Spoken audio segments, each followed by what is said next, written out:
नमस्कार, स्वागत है आपका न्यूज आवर में। मैं तरुणा। आज शाम के 4 बज गए हैं और वक्त हो गया है 4 बड़ी खबरों का। आज पहली बड़ी खबर में हम बात करेंगे, संसद का शीतकालीन सत्र शुरू हो गया है। सत्र के शुरू होने से पहले पीएम मोदी ने संसद परिसर में देश को संबोधित किया। वहीं दूसरी बड़ी खबर, महाराष्ट्र विधानसभा चुनाव और उत्तर प्रदेश उपचुनाव के बाद सीएम योगी एक्शन मोड में है। तीसरी बड़ी खबर, खैरागढ़ की पालिका में सियासत पारा चढ़ा हुआ है। बता दें, वर्तमान में खैरागढ़ नगर पालिका में बीजेपी पार्टी का कब्जा है। वहीं चौथी और आखिरी बड़ी खबर, शहडोल जिले के ब्योहारी वन परिक्षेत्र के ग्राम पंचायत आखेटपुर और आसपास के लगभग 5 गांव में हाथियों का उत्पात 15 दिनों से जारी है। तो आइए शुरू करते हैं 4 बड़ी खबरें।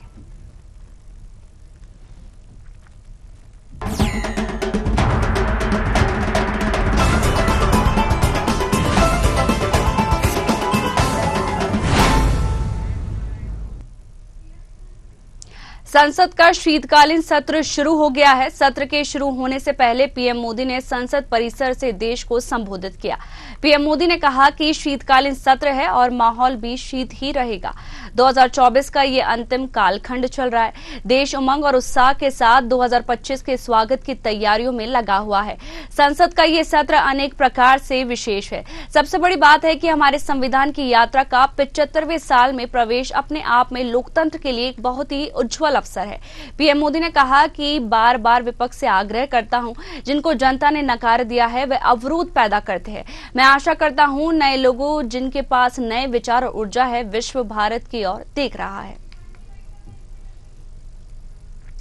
बता दें कि शीतकालीन सत्र शुरू हो गया है और पीएम मोदी ने शुरू होने से पहले इसको संबोधित किया है और कहा है कि शीतकालीन सत्र का माहौल शीत ही रहेगा। यह है पीएम मोदी ने कहा है 2024 का ये अंतिम कालखंड चल रहा है।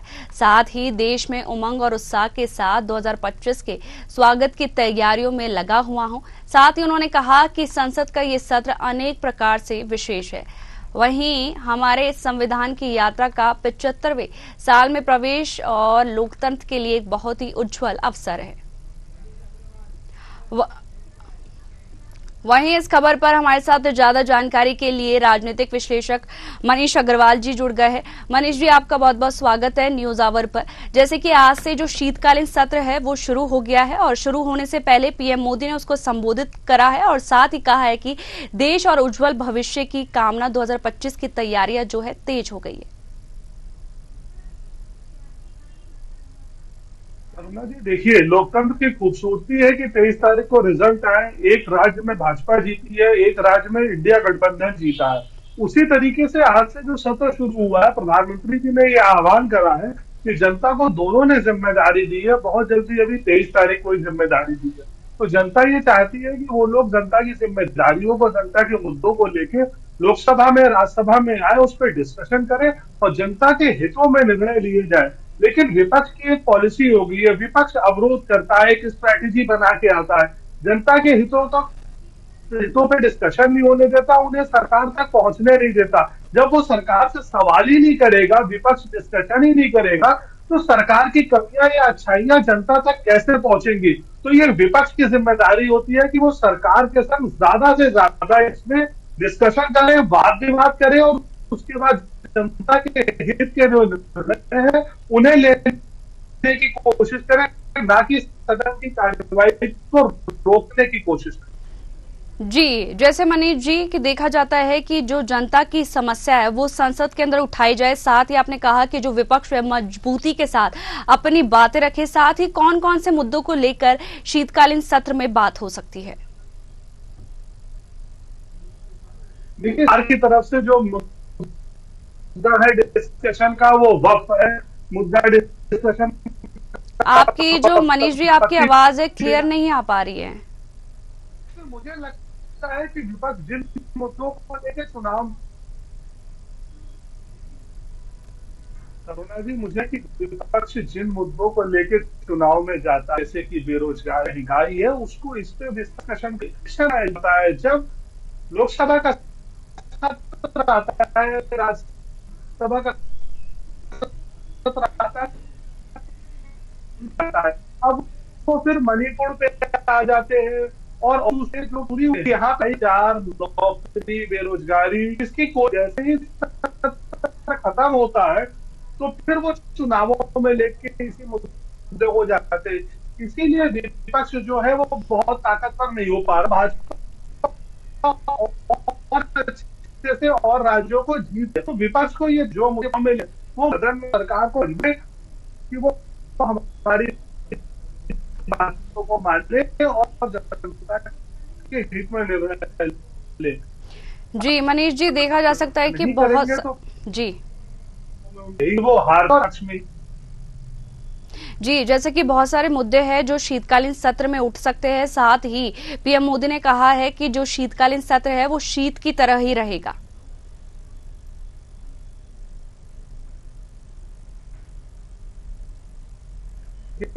पीएम मोदी पक्ष हर बार ये कोशिश करता है कि सत्र अच्छे से चले, लोगों की भावनाओं का सम्मान करा जाए। जो सत्र कंडक्ट हो रहा है आपके टर्नी से कंडक्ट हो रहा है, अगर इधर नहीं ऐसे होगा कि जनता की समस्याएं क्या सर्वोच्च रही है फिर तो यही माना जाएगा कि सरकार जो भी है वो अपने खिलाफ और जनता के हित में है। अब ये विपक्ष को देखना है कि वो कैसे अपनी आवाज संसद के सरकार तक पहुंचाए और जनता तक पहुंचाए और अपना पक्ष को और मजबूती से रखे। जी, तमाम जानकारी के लिए आपका बहुत बहुत शुक्रिया।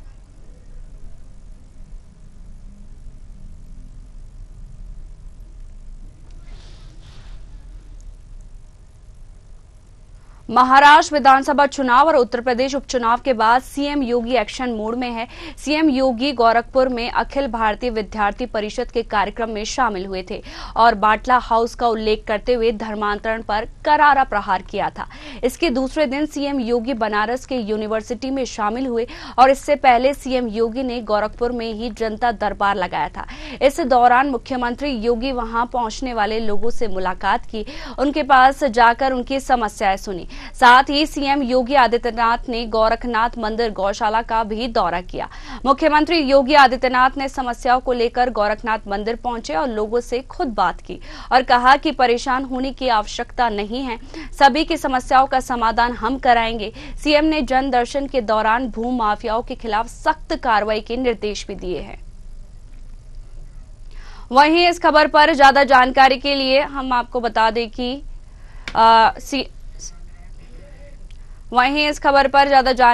हमारे साथ लखनऊ से ब्यूरो हेड प्रशांत राव जुड़ गए। प्रशांत, महाराष्ट्र के चुनाव हो गए, उत्तर प्रदेश के चुनाव हो गए, उसके बाद में जो सीएम योगी आदित्यनाथ है वो एक्शन मोड में है, साथ ही उन्होंने जनता दरबार भी लगाया है। बिल्कुल, देखिए उत्तर प्रदेश और महाराष्ट्र झारखंड के सभी चुनावों में मुख्यमंत्री योगी आदित्यनाथ का महत्वपूर्ण यहाँ कार्य रहा है और उनकी सराहना भी की गई है। मुख्यमंत्री योगी आदित्यनाथ ने जहां जहां भी महाराष्ट्र और झारखंड उत्तर प्रदेश में चुनाव प्रचार किया था वहां भारतीय जनता पार्टी को जीत मिली है। अपेक्षाकृत जो जीत होनी चाहिए थी उससे भी ज्यादा जो है भारतीय जनता पार्टी को यहाँ प्रचंड बहुमत मिला है। इसके बाद मुख्यमंत्री योगी आदित्यनाथ कल 2 दिवसीय दौरे पर गोरखपुर पहुंचे थे, जहां अखिल भारतीय विद्यार्थी परिषद के कार्यक्रम में शामिल हुए और उसके बाद ही मुख्यमंत्री योगी आदित्यनाथ ने वहां बाटला हाउस कांड का भी जिक्र किया था और उस दौरान जो है विद्यार्थी परिषद के लोगों को उन्होंने बताया। वहीं मुख्यमंत्री योगी आदित्यनाथ जो है वाराणसी के दौरे पर है, वाराणसी में कई कार्यक्रमों में शामिल होंगे।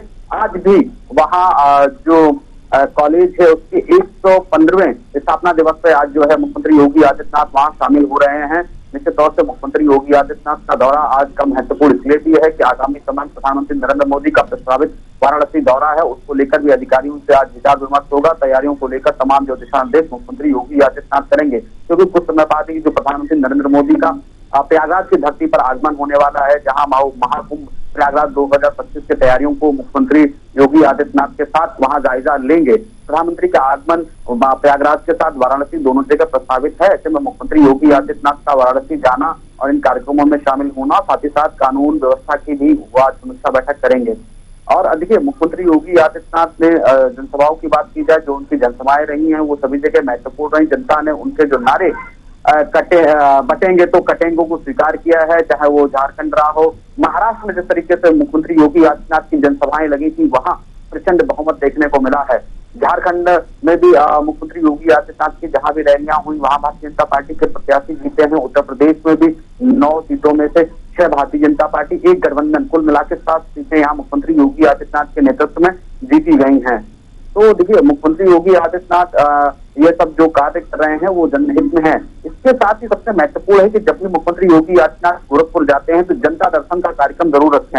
आज उन्होंने जनता दर्शन का कार्यक्रम रखा, जहाँ कई सैकड़ा महिलाओं और पुरुषों से उन्होंने मुलाकात की। इस दौरान शिकायत पत्र लेकर उनके निस्तारण को लेकर भी उन्होंने संबंधित अधिकारियों को उसे प्रेषित करने को लेकर अधिकारियों को दिशा निर्देश दिया। साथ ही साथ भू माफियाओं से निपटने को लेकर मुख्यमंत्री योगी आदित्यनाथ ने आज कई कड़े निर्देश दिए हैं।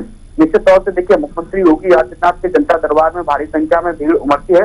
इसमें कुछ चीजें जो बिंदुवार होनी चाहिए वो है कि जनपद से जिस तरीके से जो प्राथमिकी तरीके से उनकी शिकायतें नहीं सुनी जाती, उनका निस्तारण नहीं हो पाता, ऐसे लोग मुख्यमंत्री के जनता दरबार में पहुंचते हैं। एक सबसे महत्वपूर्ण बात यह है, सुचिता पूर्वक देखा जाए और धैर्य पूर्वक अगर इसे समझा जाए तो मुख्यमंत्री योगी आदित्यनाथ चाहे वहां एक आदमी आए, 1000 आदमी आए, शिकायत को लेकर सभी से बारी बारी मिलते हैं और उसके बाद उनकी शिकायतों को निस्तारण को लेकर जो है वो काम करते हैं। मुख्यमंत्री कैंप कार्यालय की तरफ से ऐसी शिकायतों पर निगरानी भी रखी जाती है, उनका फीडबैक भी लिया जाता है और जो शिकायत करता होता है उससे भी इस बारे में जानकारी ली जाती है। इसीलिए मुख्यमंत्री के जनता दरबार में विश्वास के साथ लोग पहुंचते हैं कि मुख्यमंत्री के जनता दर्शन कार्यक्रम में अगर वो शिकायती पत्र लेते हैं तो निश्चित तौर पर उस पर कार्रवाई होती है, उसका असर होता है। असर को लेकर इस प्रदेश के कोने कोने से लोग उनके यहाँ पहुंचते हैं और अपने शिकायत दर्ज कराते हैं, जिस पर मुख्यमंत्री की तरफ से उस पर कार्रवाई को लेकर भी अधिकारियों को दिशा निर्देश दिया जाता है और उसकी फीडबैक ली जाती है। यह विश्वास जो प्रदेश की जनता में है और इसी विश्वास के साथ मुख्यमंत्री योगी आदित्यनाथ में प्रदेश की जनता का सम्मान करते हैं, उनकी शिकायतों का जो है निस्तारण भी करते हैं। जी, सीएम योगी आदित्यनाथ ने कल अखिल भारतीय विद्यार्थी परिषद के कार्यक्रम में भी शामिल होते, साथ ही आज बनारस यूनिवर्सिटी में भी उन्होंने हिस्सा लिया था और उन्होंने धर्मांतरण पर करारा प्रहार भी किया था। देखिए, धर्मांतरण एक बहुत बड़ा मुद्दा है। धर्मांतरण को लेकर लगातार मुख्यमंत्री योगी आदित्यनाथ उत्तर प्रदेश में भी सक्रिय रहे हैं। उत्तर प्रदेश में जिस तरीके से मिशनरी और इस्लामिक लोग यहाँ धर्मांतरण का बड़ा खेल कर रहे थे, उसका पर्दाफाश करने को लेकर मुख्यमंत्री योगी आदित्यनाथ की सरकार ने उत्तर प्रदेश में बहुत ही महत्वपूर्ण तरीके से काम किया है। और अब नाम मात्र ही कहीं ऐसी शिकायतें आती है कि धर्मांतरण का लोगों के साथ बड़ा खेल किया गया, उन्हें बहलाया फुसलाया गया, या फिर ऐसे जो गरीब लोग होते हैं जिन्हें बहला फुसलाकर धर्मांतरण की ओर ले जाया जाता है, उस पर भी लगाम लगाने का काम किया है। कठोर कानून भी उत्तर प्रदेश सरकार ने बनाया है। साथ ही साथ धर्मांतरण को लेकर एक विषय चिंता यह भी है कि उत्तर भारत की बात की जाए, दक्षिण भारत की बात की जाए तो वहां ये विषय गंभीर हो चुका है, क्योंकि यह जो गंभीरता है वो विद्यार्थी ही समझ सकते हैं। तो ऐसे में कल विद्यार्थी परिषद के कार्यक्रम में और आज जो है वाराणसी के 115वें जो विद्यालय के कार्यक्रम में वहां भी इस बात को उन्होंने रखा है कि धर्मांतरण आने वाले समय में बड़ी परेशानी हो सकता है। निश्चित तौर से जिस तरीके से मिशनरी लोग और इस्लामिक लोग यहाँ धर्मांतरण को लेकर खासकर हिंदू वर्ग के लोगों को बहलाने और फुसलाने का काम करते हैं और ऐसे लोग जो गरीब तबके से आते हैं उनको खासकर किसी प्रकार का लालच देकर और यहाँ पर सामाजिक वैमनस्यता मिटाने का लालच देकर वो उनको धर्मांतरण कराते हैं और अपने धर्म में शामिल कराते हैं। इसके बाद उनकी गतिविधियां बदलती हैं। तो ये सबसे बड़ा चिंता का विषय है, क्योंकि इस तरीके की गतिविधियां होती रहेंगी तो हिंदू सनातन संस्कृति भी खतरे में आएगी और यह तो कल जो है नुकसान कर सकते हैं। इसीलिए मुख्यमंत्री योगी आदित्यनाथ लगातार जो है लोगों को समझाने का काम कर रहे हैं कि धर्मांतरण हमारे देश में जो है सबसे बड़ी समस्या है। इससे निपटने को लेकर हम लोगों को ही आगे आना चाहिए। हिंदुओं को सचेत रहना होगा धर्मांतरण कराने वाले लोगों से और धर्मांतरण करने से, क्योंकि धर्मांतरण से किसी की गरीबी नहीं जाती, बेरोजगारी नहीं जाती है। धर्म में रहकर हम अपने मान स्वाभिमान की रक्षा कर सकते हैं और यहीं से हमें अपनी जो है स्वयं की शक्ति से ही यहाँ पर जो भोजन अर्जित करना होगा, हमें संसाधन अर्जित करना होगा। धर्मांतरण किसी प्रकार से हमारी गरीबी और अशिक्षा को मिटाने का कोई एक मुख्य जो साधन नहीं है। मुख्यमंत्री योगी आदित्यनाथ के संबोधन में धर्मांतरण मुख्य रूप से रहा है। धर्मांतरण रोकने को लेकर भी उत्तर प्रदेश सरकार द्वारा किए गए पहल को भी उन्होंने बताया है। जी, तमाम जानकारी के लिए आपका बहुत बहुत शुक्रिया प्रशांत।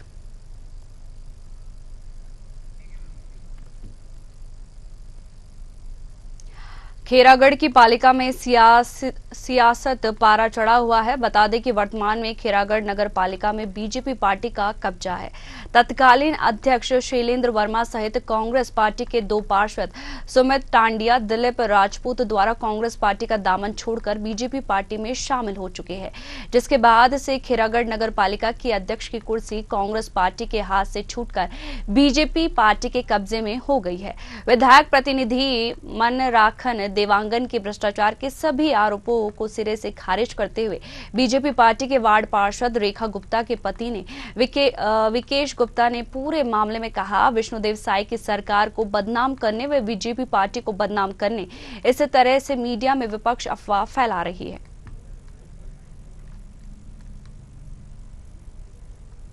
पार्षद पति लोग और वहां के नगर पालिका अधिकारी लगातार कर रहे हैं। एक फॉर्म जो फॉर्म श्रीराम फॉर्म है वो खैरागढ़ में कहीं है नहीं, मैंने भी कहीं नहीं देखा। उनको टेंडर मिल जाता है और स्टेशनरी सामान का 3 लाख से अधिक राशि का भुगतान नगर पालिका अधिकारी द्वारा किया जाता है, जबकि इस कंपनी वहां पे है नहीं। और देखेंगे कि टेंडर जब नगर पालिका में होता है तो उसमें 3 नंबर ये आवश्यकता होती है, लेकिन किसी प्रकार से वहां पर 3 नंबर कहीं पर नहीं है और यहाँ ना ही जीएसटी नंबर है। मतलब टोटल कहूंगा कि ये भ्रष्टाचार जो लगातार समाचार पत्रों में आ रहे हैं, हम देख रहे हैं, हम लगातार शिकायत किए हैं। पिछले 1 साल से मेरा फर्म की शुरुआत हो गई थी और मैं स्वयं और मेरे पिताजी द्वारा पिछले 30 सालों से हम प्रिंटिंग संबंधित कार्य कर रहे हैं, जिसका सारे शासकीय विभाग और निजी प्रतिष्ठानों का भी बिल बुक छापा जाता है। हमारी छवि को धूमिल करने के लिए कोई निजी पत्रकार या निजी व्यक्ति हमारी छवि को धूमिल कर रहा है। श्री राम प्रिंटर्स के गुमास्ता एक जीएसटी फर्म का लाइसेंस और उद्यम से जो संबंधित जो लाइसेंस मिलता है, करेंट अकाउंट भी हमारे फर्म का है। मैं पार्षद पति हूं। लगातार 2-3 दिनों से मेरे नाम को लेकर यह प्रचारित किया जा रहा है, यह समाचार पत्रों में दिया जा रहा है कि फर्जी फर्म बना करके उन्होंने विकेश गुप्ता द्वारा 3 किस्तों में भुगतान लिया, लगभग 3 लाख से ऊपर का भुगतान लिया गया है। यह सरासर गलत बात है।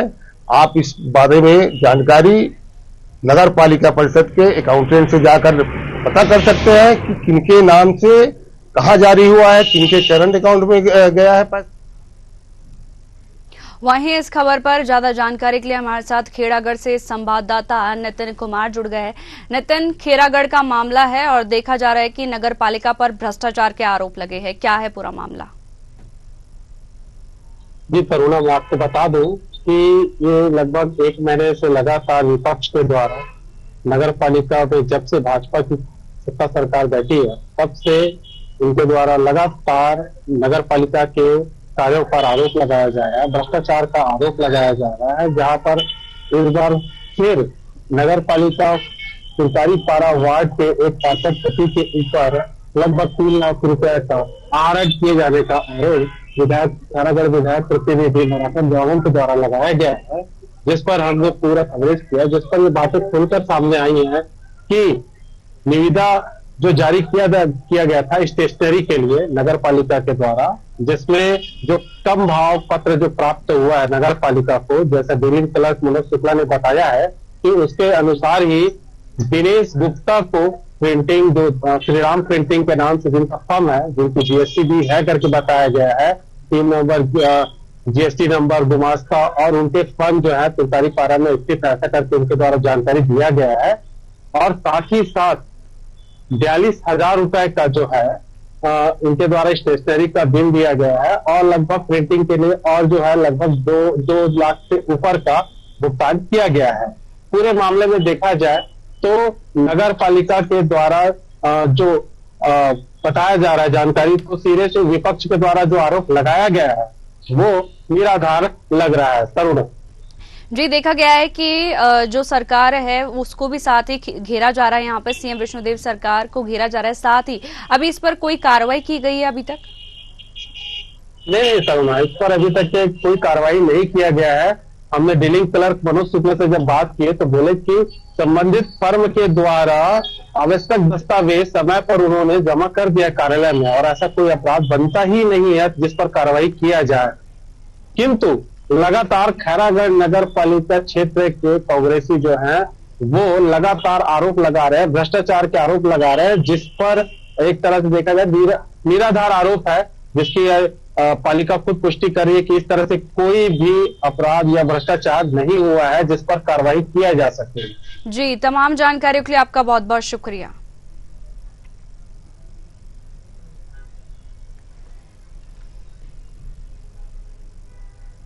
शहडोल जिले के ब्योहारी वन परिक्षेत्र के ग्राम पंचायत आखेटपुर और आसपास के लगभग 5 गांवों में हाथियों का उत्पात 15 दिनों से जारी है, जहां पर किसानों की फसलों और घरों का हाथी नुकसान पहुंचा रहे हैं, लेकिन वन विभाग की तरफ से कोई बड़ी कार्रवाई नहीं की जा रही है, जिससे परेशान होकर कई ग्रामीण 3 दिनों से ग्राम आखेटपुर में धरना प्रदर्शन कर रहे हैं, लेकिन अभी तक विभागीय अमला मौके पर नहीं पहुंचा। किसानों की कई एकड़ फसल हाथियों ने बर्बाद कर दी है। वहीं धरने का नेतृत्व कर रहे जिला पंचायत सदस्य पुष्पेंद्र पटेल का कहना है कि पहले भी कई ग्रामीण अपनी जान गंवा चुके हैं, लेकिन वन विभाग अभी भी किसी और बड़ी घटना का इंतजार कर रहा है। जिला पंचायत क्षेत्र का ही क्षेत्र कहलाता है, जहाँ पे के 5 पंचायतें आखेटपुर, बुचरो, सरवाही, खरपा, साखी, मऊ, बुढ़िया। यहाँ पे पिछले 15 दिनों से ज्यादा हाथियों का जो 20 से ज्यादा हाथियों का जो एक समूह है यहाँ पे बना हुआ है। ये आए दिन गांव की ओर रात को आते हैं, किसानों की फसल चौपट कर रहे हैं, आदिवासी भाइयों के घर गिरा दिए गए हैं। हम इन्हीं सब मांगों को लेकर आखेटपुर में जहाँ पे हाथी आए थे, यहीं पे 100 मीटर दूरी जहाँ पे हमारे टेंट लगा हुआ है, हम 3 दिनों से यहाँ पे धरना प्रदर्शन कर रहे हैं। रात को इतनी कड़ाकेदार नहीं है, जहाँ पर हम बैठे हैं यहीं से 1 किलोमीटर दूर उस बस्ती में एक भी लाइट नहीं है। हमारी इन्हीं सब मांगों को लेकर इस गांव के आदिवासी भाई, सभी किसान भाई, मजदूर भाई सब धरने पे बैठे। इनकी मांग है कि बाउंड्री फेंस। वहीं इस खबर पर ज्यादा जानकारी के लिए शहडोल से पंकज राव जुड़ गए हैं। पंकज, हाथियों का आतंक लगातार जारी है और किसानों की फसलों को काफी नुकसान पहुंचाया जा रहा है, क्या है पूरा मामला? देखिए तरुणा, मैं बताना चाहूँ, जब बांधवगढ़ में 10 से 11 हाथियों की मौत होने के बाद में हाथियों में कहीं ना कहीं इस चीज का डर रहा है कि जहाँ जंगल में रहना उनके लिए सुरक्षित नहीं, तो कहीं ना कहीं जो हाथियों का दल है वो हमारे शहडोल जिले में प्रवेश किया है। शहडोल जिले के ब्योहारी क्षेत्र में है और कई गांव हैं जहां पर लगातार एक ग्रामीणों को एक डर बना हुआ है कि कहीं हाथी ना आ जाए। इसी प्रकार से मैं बता रहा हूँ कि 20 का एक दल बना हुआ है हाथियों का, जो हाथी ग्रामीण अंचलों में जाता है, किसानों की फसल को नुकसान कर रहा है, घरों को नुकसान कर रहा है। कई प्रकार से आप देख ही रहे हैं वीडियो के माध्यम से कि कहीं ना कहीं ग्रामीण रात में जग करके हाथियों को भगाने का प्रयास कर रही है। पुलिस बल मौजूद है, फॉरेस्ट बल मौजूद है, मगर आखिर क्यों बड़ी कार्रवाई नहीं हो रही, ये एक सबसे बड़ा सवाल उठता है। जी तरुणा। जी, देखा जा रहा है कि जो किसान है वो काफी परेशान है और 3 दिनों से उनका जो धरना है वो जारी है, तो प्रशासन क्या कोई घटना का इंतजार कर रहा है? अभी तक को कुछ कार्रवाई नहीं की गई है। देखिए तरुणा, मैं बताना चाहूँ, पूर्व में भी जब हाथियों का एक समूह आया था जिसमें कुछ ग्रामीणों की मौत भी हुई थी, जो कि हाथियों ने कुछ ग्रामीणों को मौत के घाट भी उतारा था। देखिए कहीं ना कहीं पर जो जंगली जानवर हैं वो तो नहीं पहचानते कि कौन है, क्या है, कैसा है, पर यह प्रशासन को देखना चाहिए कि पूर्व में कई घटनाएं हो चुकी हैं, फिर भी अभी तक किसी प्रकार से कोई सबक नहीं ले रहा है। जी तरुणा। देखा जा रहा है कि पहले ही अभी बांधवगढ़ में 10 हाथियों की मौत हो गई थी और वापस से यहाँ पर क्या बोलते हैं जो फसलों को है नुकसान पहुंचाया जा रहा है हाथियों के द्वारा, तो प्रशासन को इस पर कड़े से कड़ा एक्शन लेना चाहिए। क्या वन विभाग वहां पर गश्त कर रहा है या नहीं कर रहा है? अभी का क्या माहौल देखा जा रहा है, क्या ताजा अपडेट है अभी की? देखिए तरुणा, मैं बताना चाहूँ, गश्त तो हो रही है, फॉरेस्ट विभाग के द्वारा गश्त की जा रही है और हाथियों पर नजर बनाई हुई है, फॉरेस्ट विभाग भी है, जिला प्रशासन भी है, पर जो नुकसान हो रहा है किसानों का, यह सबसे बड़ा सवाल है। नुकसान का जो भरपाई कौन करेगा? हाथी तो कर नहीं सकते, जिला प्रशासन को ही करना पड़ेगा या वन विभाग करेगा। देखिए मैं आपके सामने, आप देख रहे हैं विजुअल के माध्यम से, जो जिला पंचायत सदस्य हैं पुष्पेंद्र पटेल जी वो स्वयं मौजूद हैं और कई ग्रामीण हैं जो अनशन कर रहे हैं, पर अभी तक कोई भी प्रशासन का अमला वहां पर नहीं पहुंचा, उनकी समस्याओं को नहीं सुना। जी तरुणा। जी, तमाम जानकारियों के लिए आपका बहुत बहुत शुक्रिया।